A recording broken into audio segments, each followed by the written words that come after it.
we smile, we laugh, sometimes we grumble, have little arguments here and there. But, most of all, it's enjoyable. Yeah.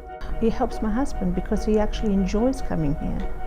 And there is something for him to do, there's people to talk to. We found, unfortunately, that a lot of our friends have backed away since his stroke.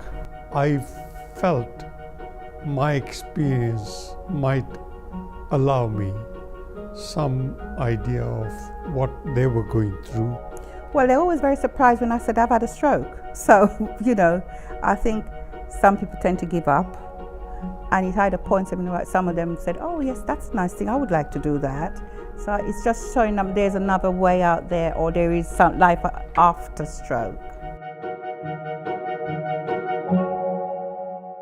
Volunteers are like the root of Stroke Action. They are here from strategic decision making, contributing to board meetings and being trustees. They are here contributing to operational responsibilities. Some of them are volunteers, stroke ambassadors, support workers. Some of them are administrative. Some are befrienders. Without them, we cannot cope here. Volunteers can come in and you recognize that this person had a life before they came to Stroke Action. And what they want for their life now may not quite be what it used to be, because they appreciate they can do that. But it's about supporting them, all about work re-engineering and finding out what they want to do, setting goals with them, and then supporting them to get there. It's very difficult in London because there may be more people suffering than there are groups who help them. There is no other organisation in the borough that can provide the service that they provide. We've had no one else that, people leave hospital and that's it as far as the hospital. They discharge them and they go home. And if we didn't have Stroke Action, I don't know what would happen to those people.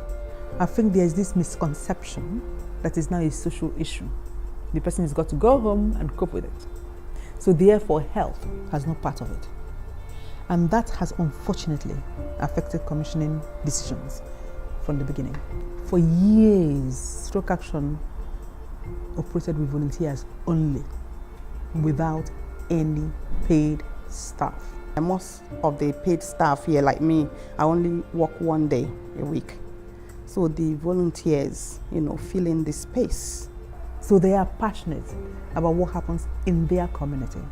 It's really an example of good practice. It's very, very refreshing to be out when we're looking at stroke awareness campaign and youngsters will tell me, oh, the stroke ambassadors came to our school and talked to us about this. You need to be able to communicate the vision of that organization.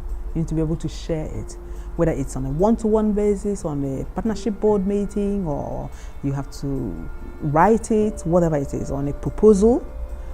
The important thing is that what Stroke Action stands for is understood. We don't always sit and wait for the local authority to give us money. We also look for commissioning opportunities outside of the borough and grant opportunities outside of the borough. And we actually leverage funding into Enfield. Look at this building. With Department of Health Social Enterprise Investment Fund, £50,000 renovated this building. Wow. Okay, whereas another group has been using it for 30 years. Rita has been training people to be stroke navigators, but we do have a designated stroke navigator which was funded through the Stroke Association, but it is now being funded because of the reconfiguration of the hospitals and the doctors and the GPs. The stroke navigator is now being funded, there is an official one, through the Clinical Commission Board, of which I work with through, I'm now Vice Chairman of the Health Project. The only funded aspect of it by the health sector is the role of the stroke navigator. And that is where we have a strong relationship with the social sector, because they have capacity built us, they have funded us from the beginning, they have taught us from the beginning years ago that we can't always rely on grant. They have told us that one day the grant will go. So when they came with their capacity building development, we bought into it. We keyed into it. And the personalization came into force, we keyed into it because they made us know exactly what it is. Things about individual budget. So what they've had, Stroke Action was a pilot with 3 other organizations for personalization in Enfield. And that's when we developed the direct payment transition. If we just give them a set of outcomes and say, okay, this is what we've jointly agreed with the client, with the individual, by the end of their support planning, this person will be able to live independently in the community. You do it. You tell us how you're going to do that. You've got the expertise, you've got the innovation. You do it. Just set it out how you think you're going to do it, how much it's going to cost, that sort of thing. Funding is getting tighter and tighter, and an organisation has to stand out that little bit more because everything's so much more competitive. But you can see that when Stroke Action put in their application, as I said, we had over 70 applications, their application stood out because of all the other things that they were doing as well. Yes, they're being funded for a service development officer, but there are lots of little bits that fit into that make it a whole project, and you can see what it is that they're doing, that all the other activities that they're running as a result of the one small thing that we might be sort of giving them some money for.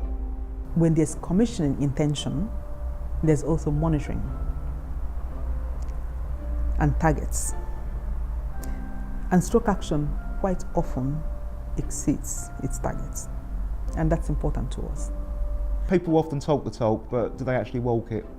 So that's what does it for that's what does it for me. So it's the commissioners having the assurance and confidence that, okay, if we commission to this group, yes, the stroke survivor, the carer will benefit and they will deliver. So, for example, one of the messages, the clear messages I've been sending out to the voluntary sector is about collaboration, forming partnerships. She's got a number of local groups together. They have memorandum and articles. They have governance, proper governance. They have a committee, a structure. They've met with me on a couple of occasions seeking commissioning opportunities. When I write a proposal, I don't wait. I just go, can I come and see you? And I thought, laptop out, let's go for it. So there's that side of things. So they said they were going to do it and they did it, whereas other organisations are still talking. This is what the third sector should be doing now. We shouldn't just be waiting.